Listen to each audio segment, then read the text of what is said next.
पिछले टर्न पर हम लोग बिंदु आवेश के समूह के कारण किसी बिंदु पर वैद्युत विभव की चर्चा कर रहे थे।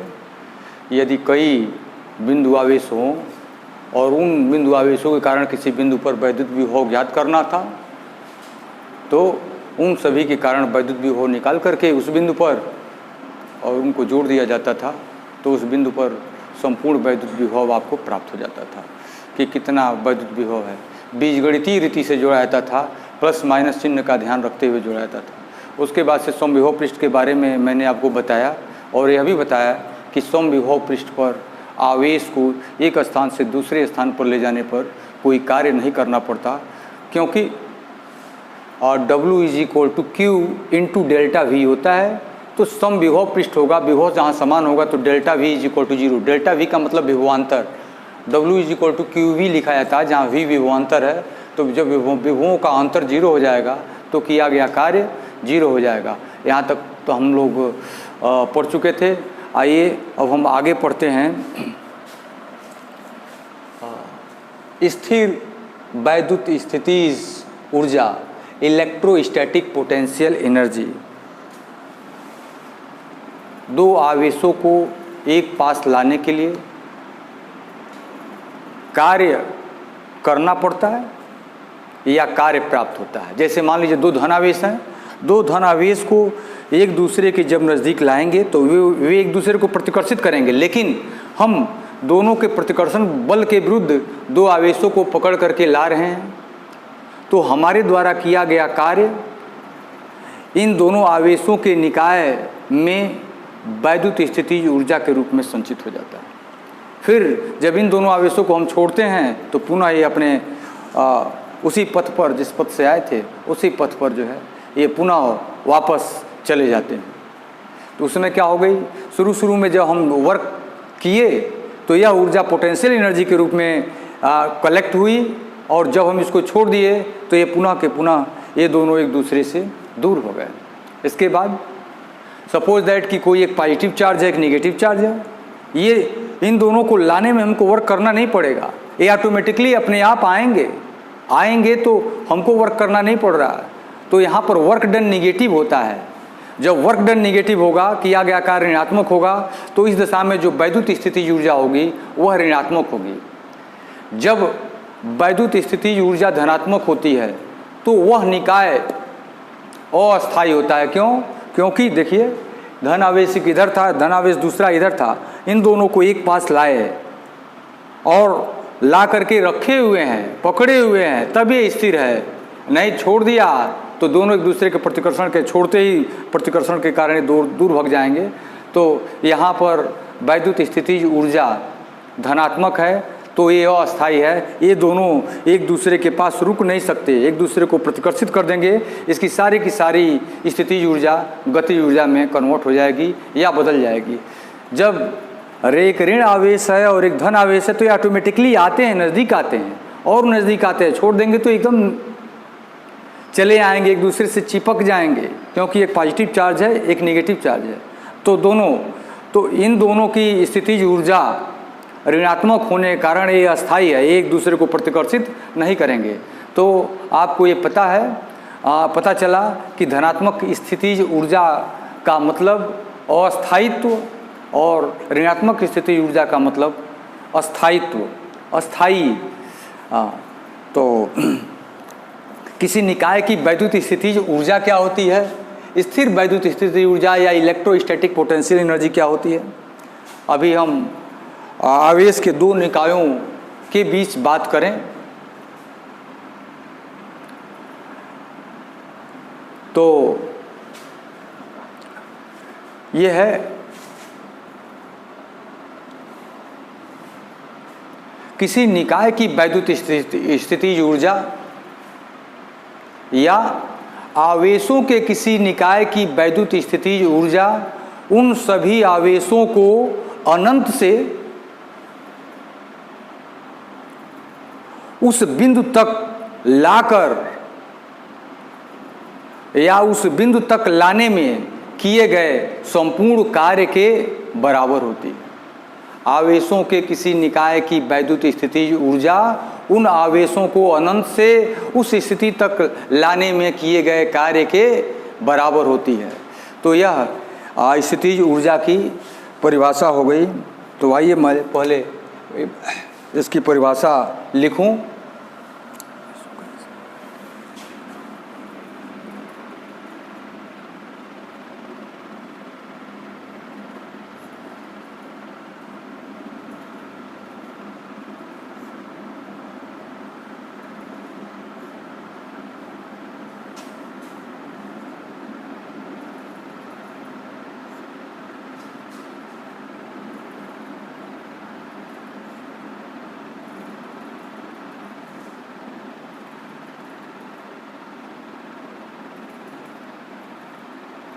उन आवेशों को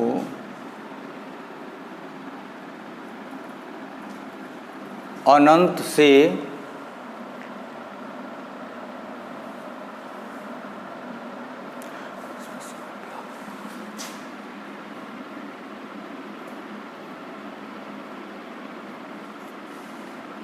परस्पर समीप लाकर निकाय की रचना करने में किए गए कार्य के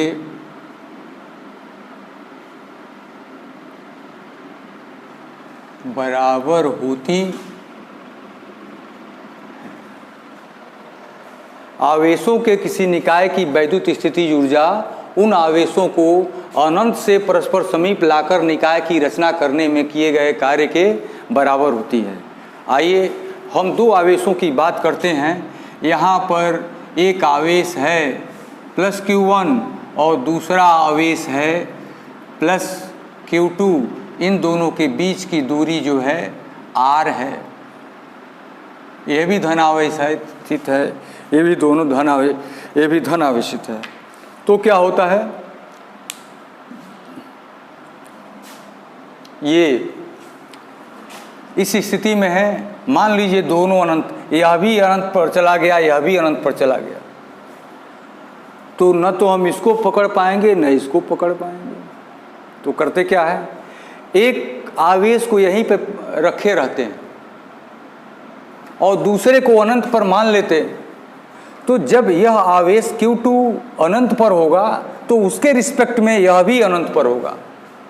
क्लियर?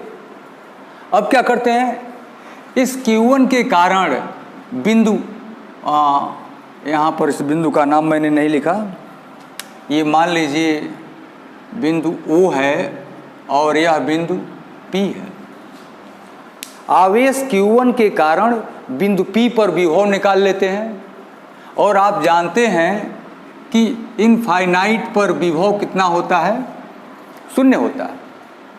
तो शून्य विभव से V विभव तक लाने में किया गया कार्य W = Q × डेल्टा V होता है। तो डेल्टा V के जगह पर Q, चूँकि Q2 को लाया जा रहा है, यहाँ पर Q2 × डेल्टा V हो जाएगा। और डेल्टा V की वैल्यू यहाँ पर विभव यदि V होगा तो V - 0, कहें कि यहाँ पर विभव 0 है, तो यहाँ पर कितना हो जाएगा, Q2 × V, Q2 × V, W। इस फार्मूले से हम वर्क डन निकाल लेंगे, किया गया कार्य निकाल लेंगे। तो यह यहाँ से यहाँ तक लाने में जो किया गया कार्य होगा वही निकाय में वैद्युत स्थितिज ऊर्जा के रूप में संचित हो जाएगा और वही इस निकाय की स्थिर वैद्युत स्थितिज ऊर्जा होगी। तो कैसे हम निकालते हैं, ये तो मैंने आपको समझाने के पर्पज़ से इसको लिखा। तो कैसे हम इसको लिखेंगे, यहाँ पर लिखेंगे माना आवेश Q2 अनंत पर है,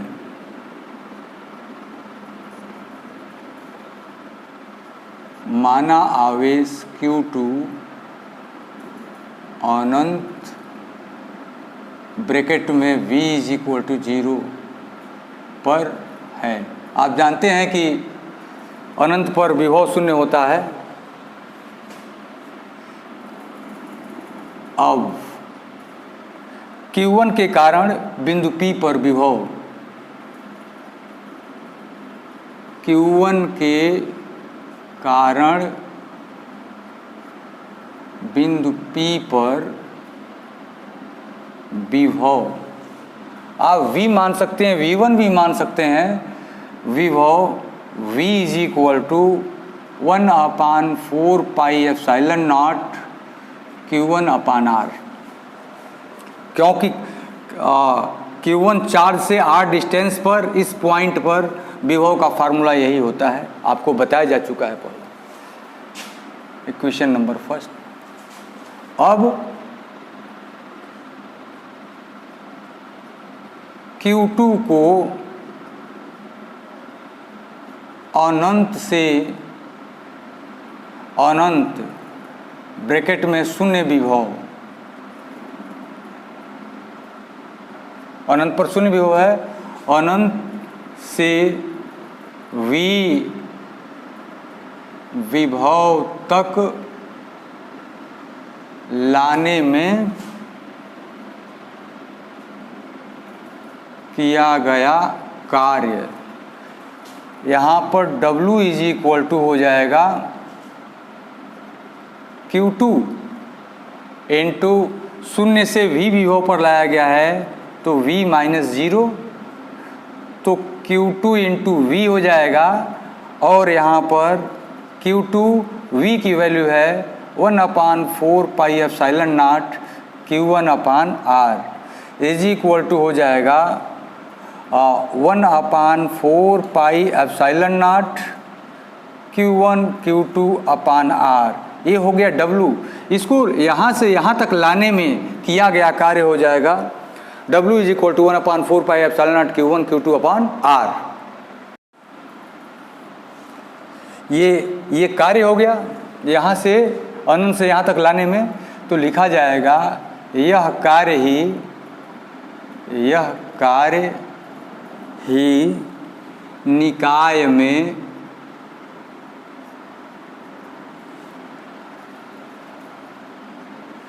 वैद्युत स्थितिज ऊर्जा के रूप में संचित हो जाएगा। अतः वैद्युत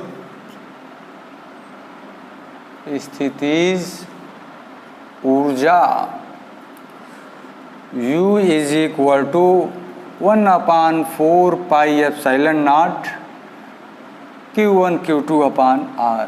यह फार्मूला बन गया दो आवेशों के निकाय के लिए। एक दो इम्पॉर्टेंट चीज़ है जो है मैं आपको बता देता हूँ। इसमें पहला चीज़ Q1 और Q2 का मान चिन्ह के साथ रखना चाहिए। इस फार्मूले का यूज़ करते समय Q1 एवं Q2 का मान चिन्ह के साथ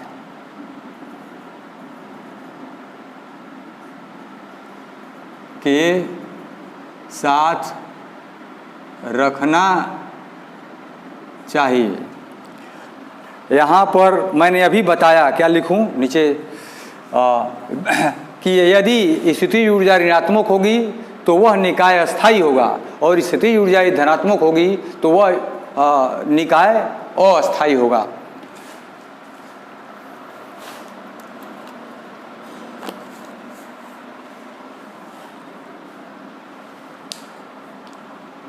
अब हम इसी पर बात करेंगे थोड़ा सा अभी और।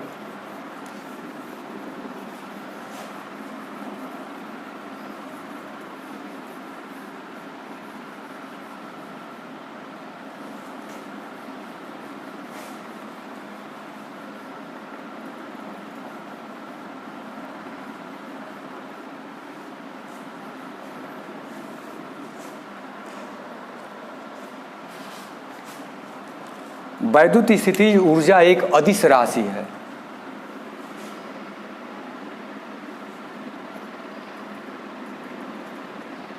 वैद्युत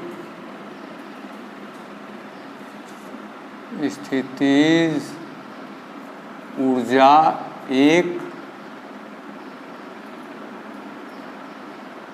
अदिश राशि है, अतः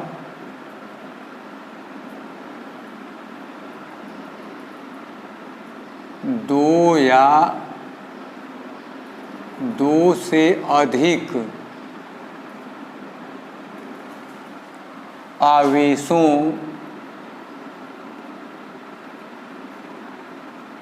के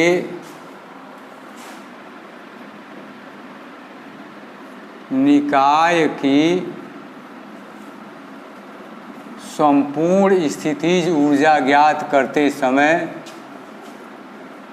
संपूर्ण स्थितिज ऊर्जा ज्ञात करने के लिए प्रत्येक युग्म की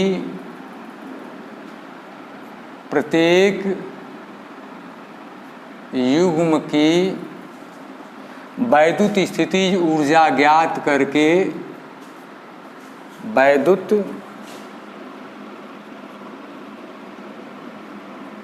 स्थितिज ऊर्जा ज्ञात करके उसे बीज गणितीय रीति से जोड़ देते हैं। कैसे, आइए देखते हैं। एक एग्जाम्पल यहाँ पर है। कोई ट्रायंगल मान लीजिए है, इस ट्रायंगल पर यहाँ पर कोई प्लस Q1 आवेश रखा गया है, यहाँ पर माइनस Q2 रखा गया है और यहाँ पर प्लस Q3 रखा गया है। इस निकाय की संपूर्ण स्थितिज ऊर्जा पूछ रहा है, तो इस निकाय की संपूर्ण स्थितिज ऊर्जा को कैसे ज्ञात करेंगे? इसके लिए देखिए, लिखेंगे निकाय की संपूर्ण स्थितिज ऊर्जा। ये जो बनाया गया है, निकाय की संपूर्ण स्थितिज ऊर्जा U इज इक्वल टू, देख कितने युग्म बन रहे हैं, ये देखिए युग्म जो है, एक युग्म तो आपका ये बन जा रहा है, दूसरा युग्म यह बन जा रहा है और तीसरा युग्म जो है ये बन जा रहा है। 3 युग्म है। मान लीजिए कि यह दूरी, अपने मन से मानिए R1 है, इन दोनों के बीच की दूरी R2 है और यह दूरी कितनी है? R3 है। तो इन दोनों के युग्म के लिए क्या हो जाएगा वैद्युत स्थितिज ऊर्जा? इन दोनों के युग्म की वैद्युत स्थिति फार्मूला है 1/4 pi epsilon naught Q1 Q2 upon R। तो यहाँ पर Q1 Q2 माइनस है ये और अपान R1 हो जाएगा। पहले फार्मूला होगा 1/4 pi epsilon not 1/4 pi epsilon not plus Q1 into minus Q2, ये प्लस Q1 माइनस Q2 अपान इसके बीच की जो दूरी है वो कितनी है? R1 है। प्लस इन दोनों को लीजिए 1/4 pi epsilon naught minus Q2 plus Q3, ये है minus Q2 plus Q3 upon R2। ऐसा हमने लिया है इसलिए वैसे कर रहे हैं। Plus 1/4 pi epsilon not plus Q1 plus Q3, ये आवेशों का ये निकाय है, तो ये हो जाएगा प्लस Q1 और प्लस Q3 मल्टीप्लाई हो जाएगा अपान R3। जब आप इसको 1/4 पाई एप्सिलॉन नॉट कॉमन ले लेंगे तो यहाँ पर हो जाएगा u is equal to 1/4 pi epsilon naught minus Q1 Q2 upon R1 minus Q2 Q3 upon R2 plus Q1 Q3 upon R3। इस फार्मूले से फार्मूला क्या बनाएंगे, मतलब इस तरीके से हम कैलकुलेट करेंगे। कोई कह दे कि कोई वर्ग हो या कोई चतुर्भुज हो, उसके चारों कोनों पर रखे गए हों, तब कैसे ज्ञात करते हैं उसकी वैद्युत स्थितिज ऊर्जा। आपको वैद्युत स्थितिज ऊर्जा का फार्मूला यह पता होना चाहिए, U is equal to 1/4 pi epsilon naught Q1 Q2 upon R। ये पता होना चाहिए। ये फार्मूला जब पता रहेगा तो उसको भी हम लोग निकाल लेंगे। ये तो मैंने एक एग्जाम्पल दिया, दूसरे एग्जाम्पल की सहायता से भी मैं आपको समझाने की कोशिश कर रहा हूँ। देखिए उसके लिए कैसे निकलेगा।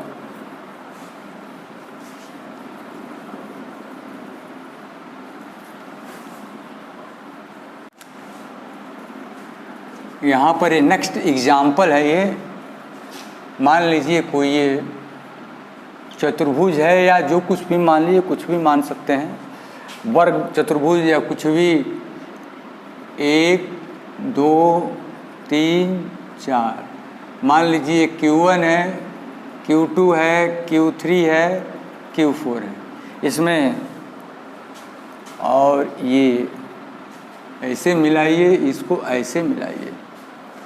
अब कितने इसमें जोड़े बन रहे हैं जरा देखिए। एक जोड़ा तो बन गया आपका ये, दूसरा जोड़ा ये बन गया युग्म, और तीसरा युग्म ये बन गया, चौथा युग्म ये बन गया। अभी और भी युग्म बन रहे हैं। ये देखिए ये और ये, इन दोनों का भी एक युग्म बन रहा है, और एक यह भी। कुल कितने कितने युग्म बने? 1 2 3 4 5 और 6 युग्म बने। इन 6 के कारण निकाल करके और जोड़ दिया जाएगा, तब हमारा आंसर आ जाएगा।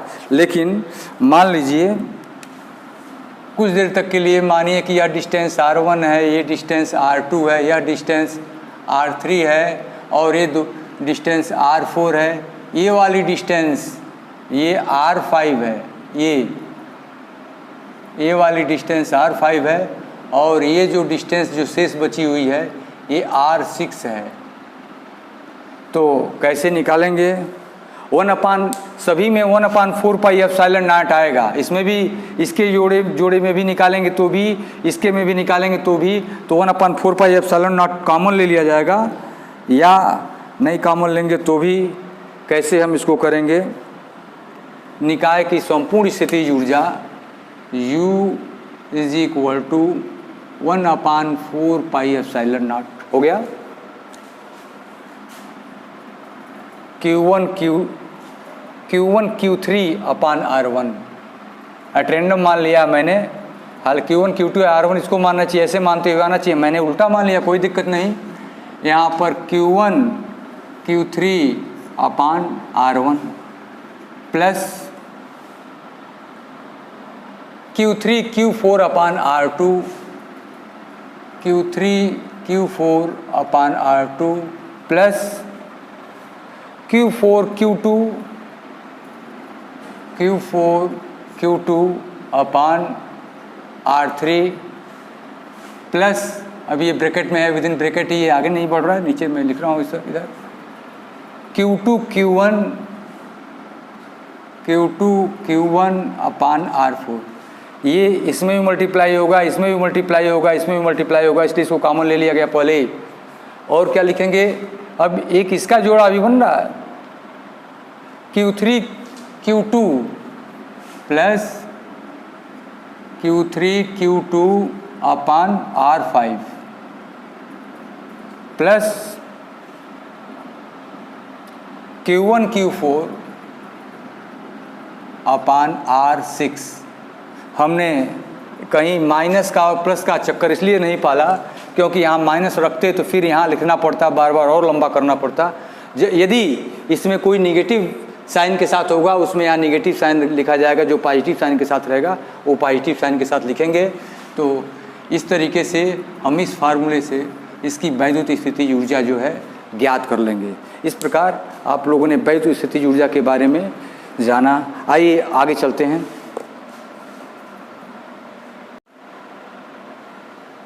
अब आइए देखते हैं विभव प्रवणता। विभव प्रवणता क्या होती है,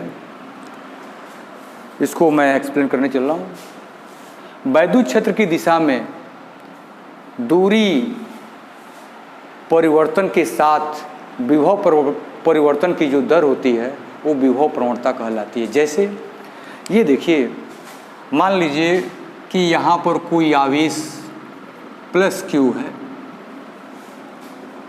यहाँ से x दूरी पर, यहाँ से x दूरी पर स्थित कोई बिंदु A है।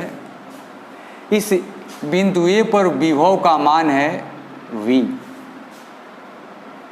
और थोड़ी ही दूरी पर कोई दूसरा बिंदु है पॉइंट B।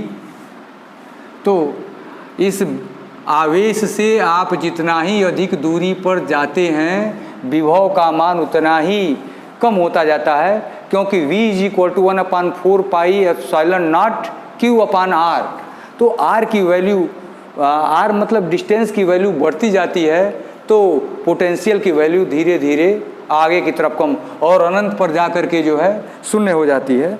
इस प्रकार आप यहाँ पर देख रहे हैं कि अगर यहाँ पर पोटेंशियल v है तो यहाँ पर potential v minus delta v होगा।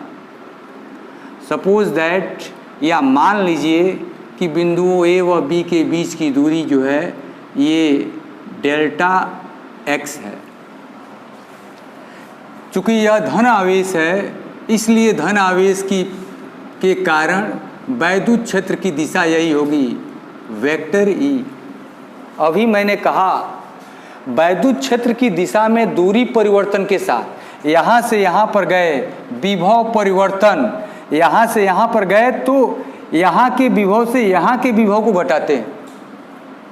v minus delta v minus v, तो माइनस डेल्टा v बचेगा।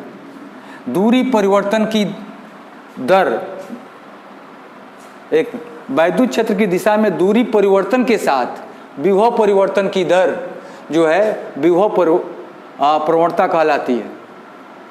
तो कैसे लिखेंगे यहाँ पर, विभव प्रवणता बराबर विभव प्रवणता बराबर विभव परिवर्तन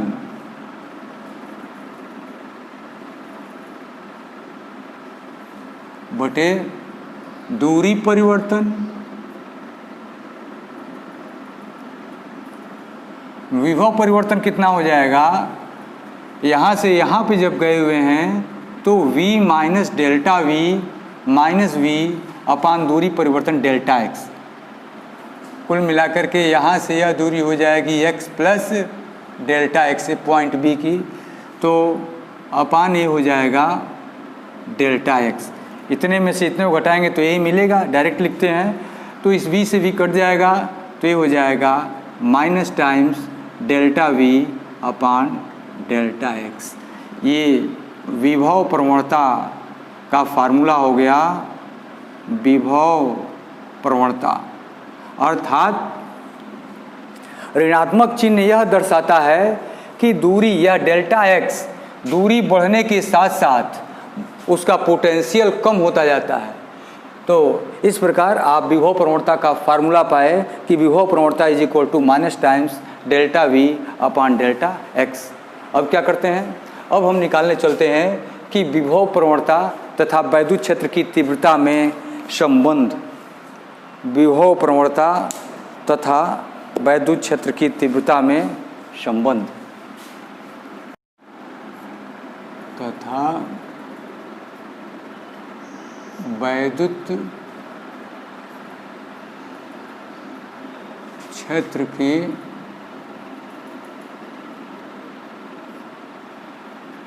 तीव्रता में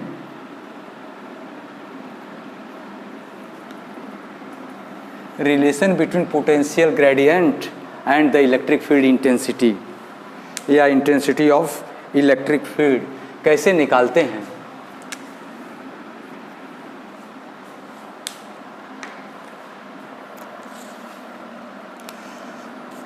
यहाँ पर किसी बिंदु O पर एक आवेश, यह बिंदु O है और यहाँ पर एक धनात्मक आवेश Q की हम कल्पना करते हैं, और यहाँ से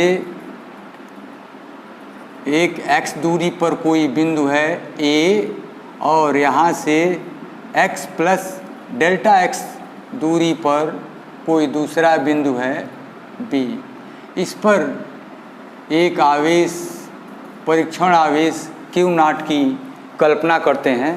यहाँ पर बिंदु O पर कोई आवेश प्लस Q रखा गया है और यहाँ से x प्लस डेल्टा x दूरी पर Q0 आवेश रखा गया है। तो यहाँ पर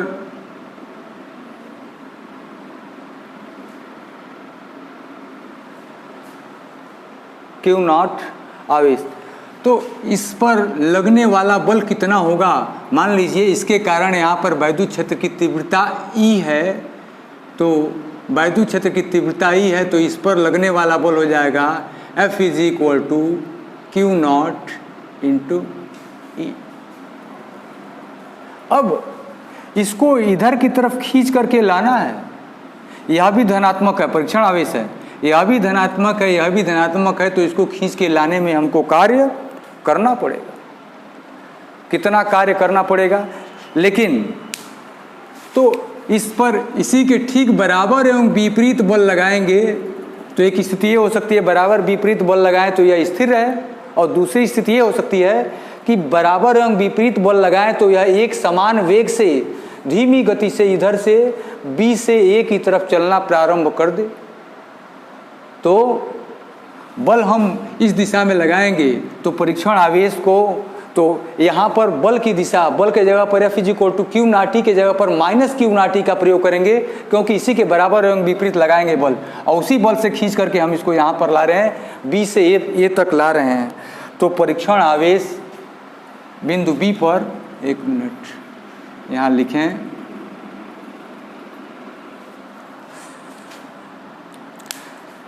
सूख गया ये,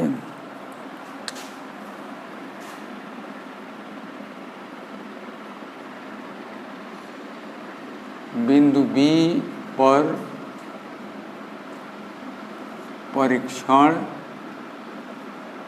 आवेश पर बल F = Q0 E।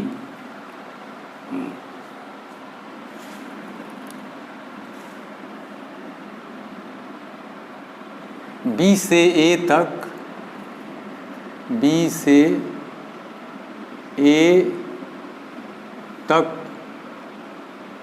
लाने में परीक्षण आवेश पर लगाया गया बाह्य बल,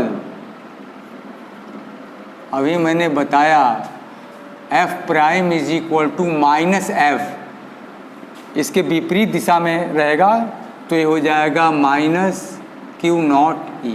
F', अतः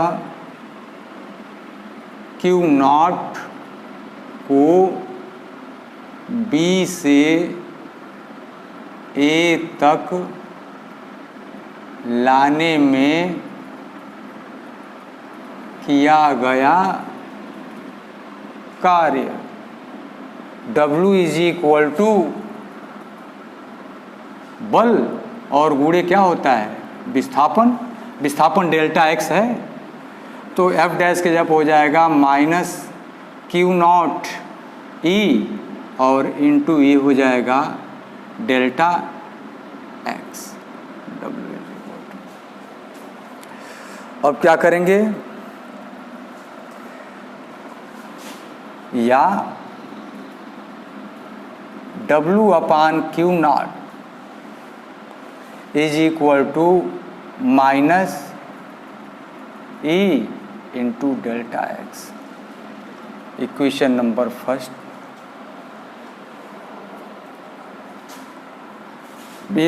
दो बिंदुओं के बीच की विभवांतर की परिभाषा होती है कि दो बिंदुओं के एक बिंदु से दूसरे बिंदु तक लाने में, एकांक आवेश को लाने में किया गया कार्य ही उन दोनों बिंदुओं के बीच का क्या कहलाता है? विभवांतर कहलाता है। परंतु विभवांतर की परिभाषा से, विभवांतर की परिभाषा से डेल्टा V बराबर W/Q0, समीकरण नंबर 2, समीकरण 1 तथा 2 से, 1 तथा 2 से क्या हो गया? यहाँ पर W/Q0 की जगह पर डेल्टा V रख देंगे तो delta V is equal to minus E into delta X, और यहाँ पर हो जाएगा E is equal to minus delta V upon delta X. अर्थात वैद्युत क्षेत्र की तीव्रता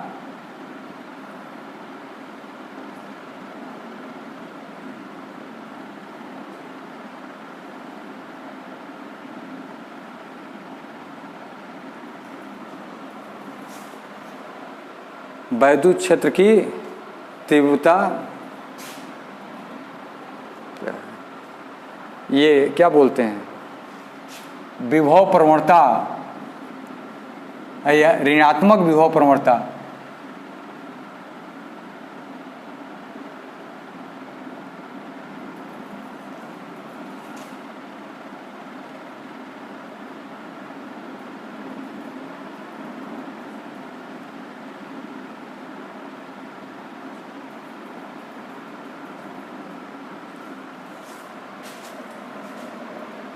अब आइए विभव प्रवणता का विमीय सूत्र निकालें। विभव प्रवणता का विमीय सूत्र, ये विभव प्रवणता होता है, यहाँ पर लिखा जाएगा डेल्टा V का मतलब विभवांतर, विभवांतर का विमीय सूत्र बटे डेल्टा एक्स विस्थापन का, डेल्टा एक्स से विस्थापन है, का विमीय सूत्र। तो डेल्टा V विभवांतर का जो विमीय सूत्र होता है बताया गया है पिछले लेक्चर्स में, M/L पे 2T पर -3 A पर -1, और यह विस्थापन होता है तो इसका होता है L, तो ये हो जाएगा M/L T पर -3 A पर -1। ये विभव प्रवणता का विमीय सूत्र हो गया। इसका एक एप्लीकेशन है, एप्लीकेशन यह है, मिटा रहा हूँ इसको, यहाँ पर मान लीजिए कि धातु की दो समांतर प्लेटें हैं, यह धन आवेशित है और यह प्लेट जो है ऋण आवेशित है। ये दोनों एक दूसरे के बहुत करीब हैं, तो वैद्युत क्षेत्र की दिशा इधर से इधर के धन आवेश से ऋण आवेश की तरफ होगी। इसमें इलेक्ट्रिक फील्ड E होगा। मान लीजिए कि इन दोनों प्लेटों के बीच की दूरी जो है D है। पहली प्लेट का विभव V1 है और दूसरी प्लेट का विभव V2 है।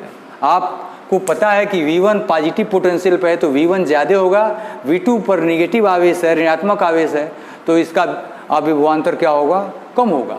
वैद्युत क्षेत्र की दिशा में,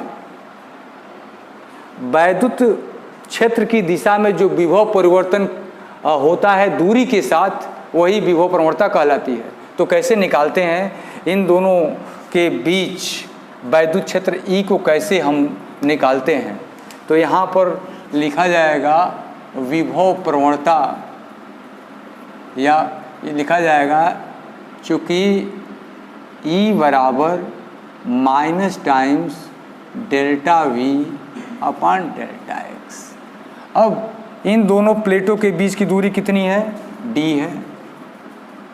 डेल्टा x यहाँ माइनस लिखे रहेंगे, यहाँ से यहाँ की तरफ वैद्युत क्षेत्र की दिशा में इधर से इधर जा रहे हैं तो लास्ट पॉइंट ए है, तो इसका पोटेंशियल कितना है? V2 और इसका पोटेंशियल कितना है? V1, V2 minus V1। तो यहाँ पर हो जाएगा V1 minus V2 upon D. E is equal to, इस फार्मूले की सहायता से दो समांतर आवेशित प्लेटों के बीच वैद्युत क्षेत्र की तीव्रता ज्ञात की जाती है। एक चीज़ मैं आपको बता दूं कि यह वोल्ट होता है, विभवांतर वोल्ट में से वोल्ट घटाएंगे तो वोल्ट और डी का मात्रक मीटर हो सकता है, सेंटीमीटर हो सकता है, तो इसको आप लोग लिख सकते हैं वोल्ट बटे मीटर या वोल्ट प्रति मीटर। और यह जो है वैद्युत क्षेत्र है, एक फार्मूला होता है, वह फार्मूला आपको पता है F is equal to q into E, तो E is equal to F upon Q.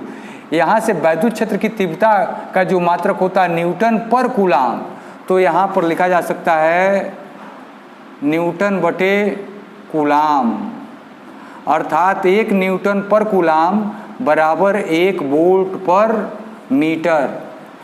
वैद्युत क्षेत्र की तीव्रता का मात्रक वोल्ट पर मीटर भी होता है या newton per coulomb. 1 newton per coulomb is equal to 1 volt per metre.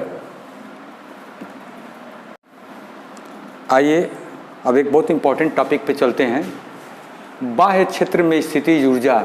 ये टॉपिक एनसीईआरटी में ही दिया हुआ है, अन्य 1-2 साइड बुक्स मैंने देखा उसमें दिया नहीं है, कहीं किसी बुक में हो सकता दिया भी हो, लेकिन 1-2 मैंने मेरे पास जो किताबें हैं उनमें मैंने देखा तो नहीं है। ये एनसीईआरटी में बहुत अच्छी तरह समझाने का प्रयास किया है और एक इस पर एग्जाम्पल भी दिया हुआ है।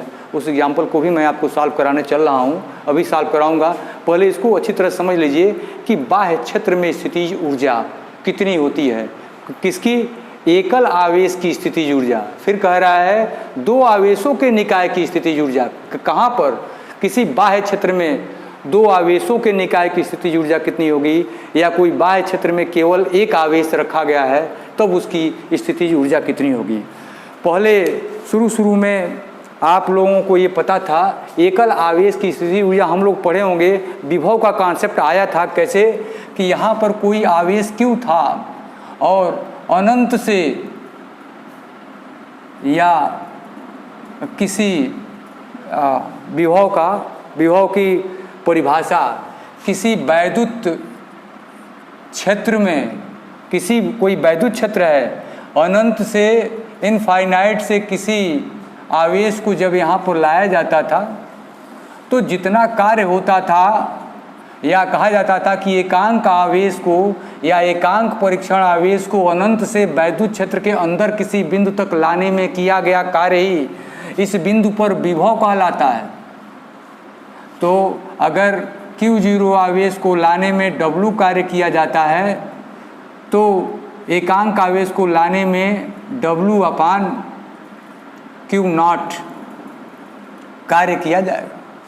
ये तो विभव की परिभाषा होती थी। W अपान Q0 इसको कहा जाता था V। बाद में वैद्युत स्थितिज ऊर्जा को डिफाइन किया गया कि किसी आवेश को, यहाँ पर परीक्षण आवेश नहीं, किसी आवेश को अनंत से वैद्युत क्षेत्र के अंदर किसी बिंदु तक लाने में जो किया गया कार्य है, वह किया गया कार्य ही उसमें, उस निकाय में, निकाय मतलब वैद्युत क्षेत्र तथा उस आवेश की निकाय में वैद्युत स्थितिज ऊर्जा के रूप में संचित हो जाता है। तो वह कार्य ही कार्य ही परिणित हो जाता है किसमें? U में। तो किया गया कार्य आप निकालना जानते हैं। अगर यहाँ पर एक्सटर्नल फील्ड कोई भी नहीं है, वैद्युत क्षेत्र कोई नहीं है, तब कोई आवेश धनात्मक हो या ऋणात्मक हो, यहाँ रखा जाए या यहाँ रखा जाए या यहाँ रखा जाए, कहीं भी रख दिया जाए या कहीं से अनंत से भी लेकर के आप करें तो किया गया कार्य जीरो होगा। क्यों? क्योंकि कहीं कोई वैद्युत क्षेत्र नहीं है, किया गया कार्य जीरो होगा, इसलिए उस दशा में उसकी वैद्युत स्थितिज ऊर्जा कितनी मानी जाएगी? शून्य मानी जाएगी। लेकिन अब थोड़ा सा कोऑर्डिनेट सिस्टम का हम सहारा लें। Suppose that axis of X, Y और जेड, यहाँ से आर दूरी पर स्थित कोई बिंदु P है और यहाँ पर कोई एक्सटर्नल फील्ड है, वैद्युत क्षेत्र है यहाँ पर। इस वैद्युत क्षेत्र का उद्भव स्थल यानी कहाँ से आ रही है, ये वैद्युत बल रेखाएं कहाँ से आ रही हैं और कहाँ की तरफ किधर जा रही हैं, इसकी डायरेक्शन तो पता है लेकिन इसका उद्भव स्थल पता नहीं है। इस वैद्युत क्षेत्र के कारण इस बिंदु P पर विभव जो है मान लीजिए V है।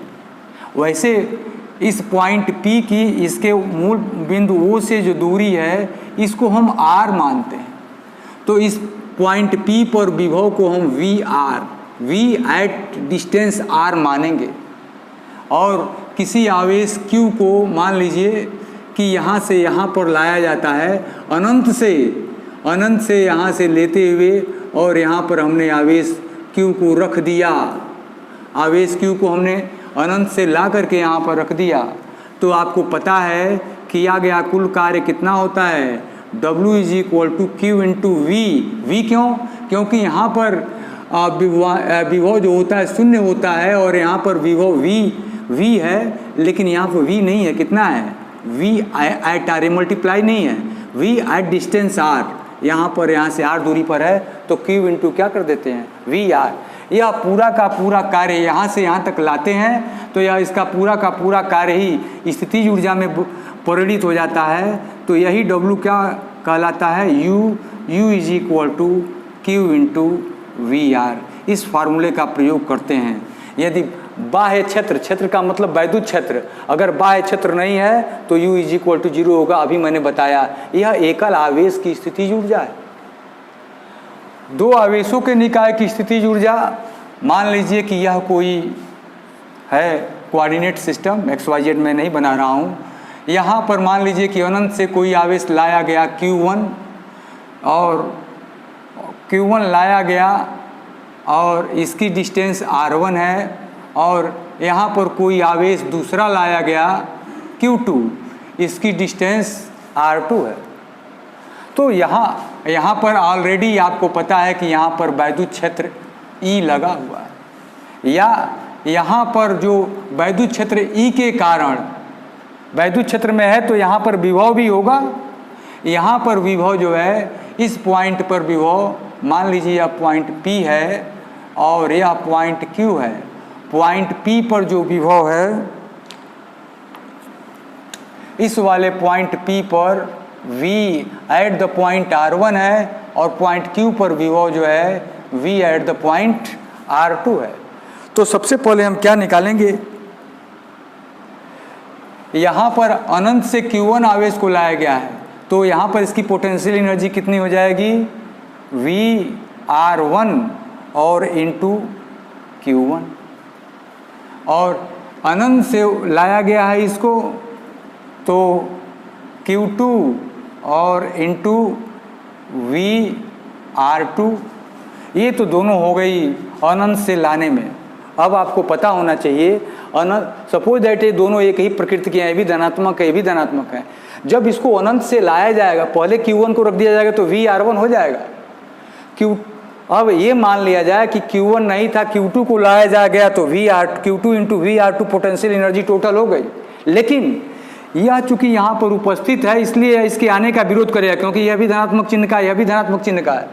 तो इन दोनों निकायों के बीच की दूरी मान लीजिए R12, कुछ देर तक के लिए मानिए R12 है, मैं इस का वो नहीं कर रहा हूँ।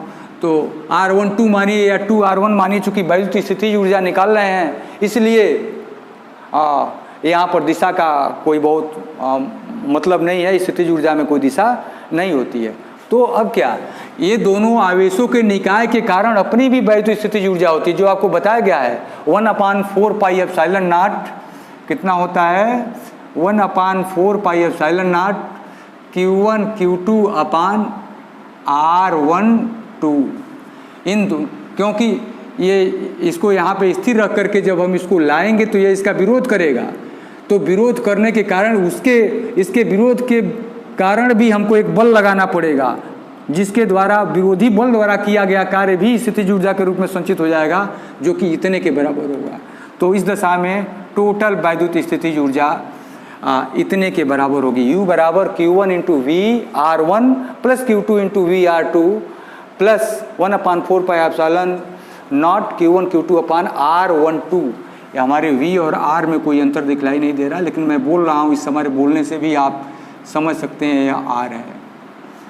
ठीक है, अब आइए इस पर बेस करता हुआ एक क्वेश्चन हम लोग सॉल्व करें और इसके बाद से फिर मैं समाप्त करता हूँ इस पीरियड को। पहले क्वेश्चन सॉल्व कर लूँ। आइए हम लोग, एक बहुत अच्छा क्वेश्चन है, NCERT का एग्जाम्पल है, और एग्जाम्पल है ये कौन सा, उदाहरण 2.5, एग्जाम्पल नंबर, उदाहरण 2.5 है ये। देखिए कितना ये, इस क्वेश्चन को खासकर क्वेश्चन के इस पार्ट को सॉल्व करने के लिए मैंने लिखा है इस क्वेश्चन को, ताकि इसको आप अच्छी तरह से समझ सकें। कह रहा है दो आवेशों 7 माइक्रोकूलाम तथा -2 माइक्रोकूलाम जो क्रमशः -9 सेंटीमीटर 0,0 तथा 9 सेंटीमीटर 0,0 पर स्थित हैं। ऐसे निकाय जिस पर कोई बाह्य क्षेत्र आरोपित नहीं है, बाहर का कोई वैद्युत क्षेत्र नहीं है, कि वैद्युत स्थितिज ऊर्जा ज्ञात कीजिए। तो आप जानते हैं, पहले यहाँ लिख लीजिए Q1 इज इक्वल टू कितना है, 7 माइक्रोकूलाम, 7 इंटू 10⁻⁻6 कूलाम, और Q2 इज इक्वल टू हो जाएगा -2 माइक्रोकूलाम, -2 माइक्रोकूलाम, तो -2 इंटू चिन्ह के साथ लिखते हैं ये दोनों। अब कह रहा है जो क्रमशः -900 और 900 सेंटीमीटर पर स्थित है, इन सेंटीमीटर को भी मीटर में बनाना पड़ेगा या परिवर्तित करना पड़ेगा। ये 3 डायमेंशनल स्पेस का कॉन्सेप्ट है, तो इसको पीछे की तरफ भी बढ़ा दीजिए। मान लीजिए कि यह x एक्सिस है, ये y एक्सिस है, ये z एक्सिस है, तो इधर का कोई पॉइंट है, ये है 9,0,0 और -9 x प्राइम वाला डायरेक्शन हो जाएगा। तो जितनी दूरी परे है उतनी ही दूरी पर पीछे ये जो है -9,0,0। आप जानते हैं कि ये सेंटीमीटर में है, 7 माइक्रोकूलाम का यहाँ पर रखा गया है और -2 माइक्रोकूलाम का आवेश यहाँ पर रखा गया है। अब आपको स्पष्ट दिखाई दे रहा कि x एक्सिस पर यह 9 दूरियां है, 9 दूरियां है, तो इन दोनों के बीच की दूरी 18 सेंटीमीटर हो गई। तो हम यहाँ पर लिख लेंगे R is equal to 18 centimetre direct, और नहीं अगर कैलकुलेट करना है तो लिख लीजिए ऐसे, दो बिंदुओं के बीच की दूरी का सूत्र √x1 - x2 का whole square plus y1 - y2 का whole square plus z1 - z2 का होल स्क्वायर। ये x1 है, ये y1 है, रखेंगे 9 - 9 9 9 18 हो जाएगा। 0 - 0 ये y1 है, ये y2 है, ये z1 है, ये z2 है। ऐसे इस पर भी वैल्यू पुट करके निकालेंगे, रख करके निकालेंगे तो R is equal to 18 centimetre आ जाएगा। ये बहुत आसान है, यहाँ तक कोई आपको दिक्कत नहीं है। कह रहा है जिस पर कोई बाह्य क्षेत्र आरोपित नहीं है तो वैद्युत स्थितिज ऊर्जा ज्ञात कीजिए। 18 सेंटीमीटर को तो 18 × 10⁻2 मीटर। और तो पहला लिखिए ए वाला पार्ट, ए वाले पार्ट को मैं सॉल्व करने चल रहा हूँ। सीधे लिखा जाएगा वैद्युत स्थितिज ऊर्जा U is equal to 1/4 pi epsilon naught Q1 Q2 upon R। ये हो जाएगा 9 × 10⁻9 Q1 Q2। The value of Q1 is equal to 7 × 10⁻6 and Q2 is equal to -2 × 10⁻6 upon the value of R is 18 × 10⁻²। और जब आप इसको calculate करेंगे तो यह देखिए 9 में 2 से गुणा करेंगे तो ये 18 से 18 कट जाएगा, माइनस है तो माइनस रहेगा, 7 है तो 7 रहेगा ही रहेगा, तो ये हो जाएगा -7। और ये देखिए 9 2 11, 11 में से 6 11 हो गया, ये 12, तो 10 टू द पावर -12 ये हो गया, तो into 10 to the power -1 is equal to -0.7 joule, यही होना चाहिए। जल्दीबाजी में मैंने इसको कैलकुलेट किया, U is equal to -0.7 joule, ठीक है, ये सही है, -0.7 जूल। इसका पोर्शन बी वाला पोर्शन क्या कह रहा है, दोनों आवेशों को एक दूसरे से अनंत दूरी तक पृथक करने के लिए कितने कार्य की आवश्यकता होगी। जितना स्थितिज ऊर्जा होती है उतना ही उसको ऊर्जा दे दिया जाए तो वह अनंत पर चला जाएगा, तो सीधे डायरेक्ट लिख दिया जाएगा कार्य बराबर कार्य, या भाषा में लिख दिया जाता है कि जितनी उसकी स्थितिज ऊर्जा होती है, अगर यार ऋणात्मक है ना, इतनी ही ऊर्जा दे दिया जाए तो इसकी ऊर्जा शून्य हो जाएगी। कहने का मतलब है कि दोनों कहाँ पे चले जाएंगे, अनंत पर चले जाएंगे, तो कार्य बराबर हो जाएगा +0.7 जूल। यहाँ भाषा लिख करके लिखते हैं। मेरा मुख्य उद्देश्य था इस पोर्शन सी को समझाना, तो आइए अब हम इसको सी को समझाने के लिए चल रहे हैं। आप इसको समझने की कोशिश कीजिएगा।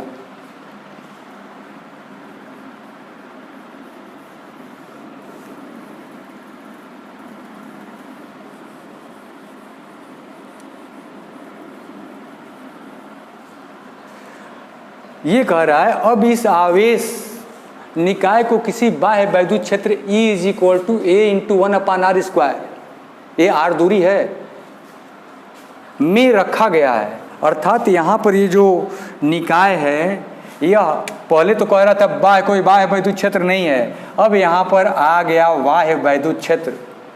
तो अभी जो पीछे कॉन्सेप्ट बताया गया है, बाह्य वैद्युत क्षेत्र में इसका या इसकी अपनी कोई स्थितिज ऊर्जा होगी, इसकी स्थितिज ऊर्जा होगी, और साथ में एक स्थितिज ऊर्जा आप लोग निकाले हैं इन दोनों कारण, उन तीनों को जोड़ना पड़ेगा। तो मैंने क्या बताया था, कुल स्थितिज ऊर्जा U बराबर Q1 into V at the point R1 plus Q2 into V at the point R2 plus 1/4 pi epsilon naught Q1 Q2 upon R। ये अभी बताया गया था आपको। इसका विभव अलग निकालेंगे, इसका विभव अलग निकालेंगे, इन दोनों के निकाय के कारण। ये तो अभी आप लोगों ने कैलकुलेट किया है, -0.7 आया है। अब हम इसको कैसे कैलकुलेट करेंगे, VR1 कैसे कैलकुलेट करेंगे, VR2 कैसे कैलकुलेट करेंगे। हमको दिया हुआ है E is equal to A/1/r²। यहाँ पे A की वैल्यू दी हुई है 9 × 10⁵ आइए देखते हैं कैसे। हम जानते हैं, अभी हम इसमें वैल्यू रखेंगे। इसको इक्वेशन नंबर 1 हम मान लिए हैं। अब लिखते हैं, चूँकि यहाँ पर लिखते हैं दिया है E is equal to A/1/r²। तो या E के जगह पर आप लिखते हैं E is equal to -ΔV/ΔR। मैं बताना वहाँ भूल गया था, इसको लिखा जा सकता है ये V -dV/dr अवकलन के रूप में।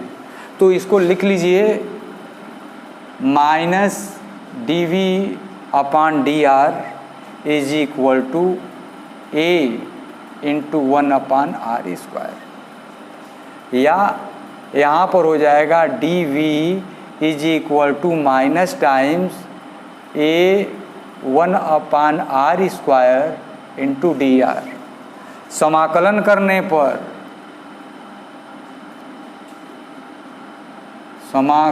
करने पर आइए हम इसका समाकलन करते हैं, तो हो जाएगा integral dV is equal to -A common ले लेंगे क्योंकि उससे और dr/r²। तो इंटीग्रल dv का क्या हो जाएगा, ये हो जाएगा v, और यहाँ पर हो जाएगा -a, और dr/r² का होता है -1/r। इसका समाकलन आपको पता चला, आप मैथमेटिक्स के आप लोग होंगे तो ये, नहीं तो फार्मूला बताने लगेंगे तो लंबा पड़ेगा। आप इसका समाकलन सीख लेंगे तो इसका समाकलन होगा -1/r। तो या इच्छा कर रही है मेरी बताने की, तो आइए बता ही देते हैं। यहाँ पर फार्मूला एक होता है इंटीग्रल x⁴n dx बराबर x⁴n+1/n+1। तो यहाँ पर ये इंटीग्रल हो जाएगा dr/r² है ना, r⁻² -2 × dr। तो r⁻² -2 + 1/-2 + 1, नीचे हो जाएगा -1 और ऊपर हो जाएगा r⁻⁻1। तो ये ऊपर से नीचे चला आएगा और ये हो जाएगा -1/r, क्योंकि नीचे आएगा तो r⁻+1 हो जाएगा, यही -1/r। ये माइनस माइनस प्लस हो जाएगा, और जब ये प्लस हो जाएगा तो यहाँ पर v = हो जाएगा a/r। v = कितना हो गया, a/r। या यहाँ पर इसी v को, v = a/r हो गया, तो इसी v को, चूँकि यह v r पर डिपेंडेंट है, दूरी पर डिपेंड करता है, इसी v को हम लोग लिख सकते हैं vr = a/r। अब क्या करेंगे, यही वैल्यू उठा करके इसमें पुट करेंगे। यह मान समीकरण 1 में रखने पर, यह मान समीकरण 1 में रखने पर, जहाँ r1 यहाँ पर है तो यहाँ r1 हो जाएगा, जहाँ r2 होगा वहाँ पर यहाँ क्या हो जाएगा, r2 हो जाएगा। आइए अब हम रखते हैं, ऊपर वाले को तो मिटाना पड़ेगा ही पड़ेगा।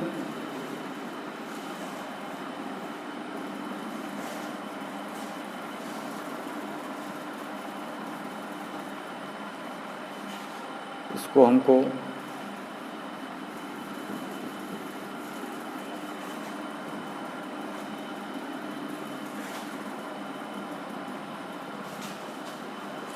आइए दूसरे कलर की पेन से हम सॉल्व करने की कोशिश करते हैं।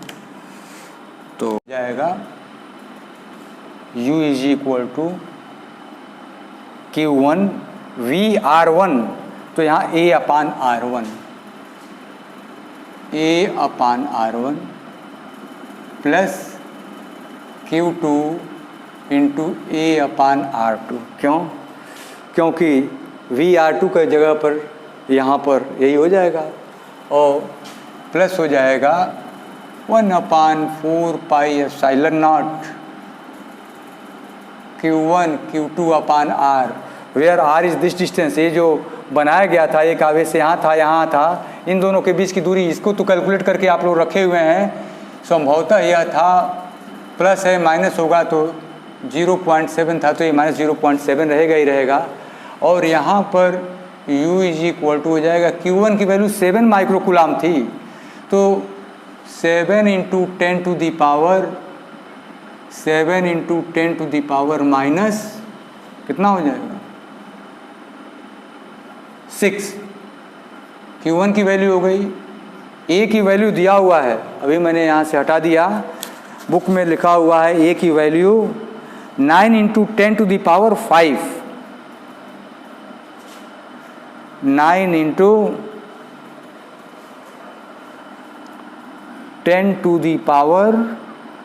10⁵ कूलाम पर मीटर स्क्वायर। तो यहाँ पर हो जाएगा 9 × 10⁵/r1। ये जो r डिस्टेंस है यहाँ पर 18 नहीं होगा। अब यह मूल बिंदु से, ये जो बनाया गया था ना x एक्सिस y एक्सिस, तो एक इधर था और एक इधर था, तो यहाँ से ये दूरी है r1। तो r1 के जगह पर ये 9 सेंटीमीटर ही लिखा जाएगा। तो 9 सेंटीमीटर के जगह पर यहाँ पर नेगेटिव, यहाँ पर चिन्ह का कोई मतलब नहीं है, यहाँ पर हो जाएगा 9 इंटू 10⁻⁻² मीटर और प्लस Q2 की जगह पर है -2 इंटू 10⁻⁻6। ए की वैल्यू है 9 इंटू 10⁵ अपान R2। मूल बिंदु से इधर वाली दूरी ये 9 है, ये भी 9 इंटू 10⁻⁻² और माइनस इसकी वैल्यू है 0.7। जब आप इसको गुणा भाग करेंगे तो आपका आंसर सीधे आ जाएगा 49.3 जूल। या पहले इसको कैलकुलेट किया है तो कैलकुलेट करके लिखा है 70 - 20, ये हो जाएगा 70। क्यों 70? ये कैंसिल हो गया 9 से 9 और ये देखिए 7 हो गया, 10⁻7 और 10⁻6 है तो 10⁻1 ये 7 हो जाएगा। ये माइनस प्लस है तो ये माइनस हो जाएगा, ये 20 हो जाएगा। ये मल्टीप्लाई करेंगे और ये कितना हो जाएगा -0.7 और जब इसको कैलकुलेट करेंगे तो you will get the answer 49.3 joule. ये जो अभी मैंने एक थ्योरी, इम्पॉर्टेंट थ्योरी बताया है, उस थ्योरी का एप्लीकेशन था।